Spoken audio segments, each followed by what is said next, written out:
In today's video, I'm going to teach you how to create profile in AdsPower. To get started, open AdsPower and go to the browser section. This is where you'll manage all of your browser profiles, so if you're planning to keep different accounts or setups separated, this is the right place to begin. Once you're there, click on New Profile. That will open the Profile Setup page where you can enter the details for the new profile you want to create. First, type in a profile name. Choose something clear and easy to recognize later, especially if you'll be creating multiple profiles. A simple naming system can make account management much easier over time. Next, scroll down until you find the proxy type section and click the drop-down menu.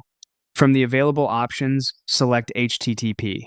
This tells AdsPower which proxy connection format you want to use for this profile. After that, enter the host and port for your proxy. Be careful here because these fields need to be accurate for the connection to work properly. Then type in the proxy username, followed by the proxy password. Make sure everything is entered exactly as provided, since even a small typo can prevent the profile from connecting correctly. Once the proxy details are in place, click on Add Platform Account. This lets you attach a website account directly to the profile, which can help keep things organized inside AdsPower. Now select your website from the list. After choosing the correct platform, type in the username for that account and then enter the password. As always, double-check your entries before moving on so you don't run into login issues later. When everything looks good, click OK to save it.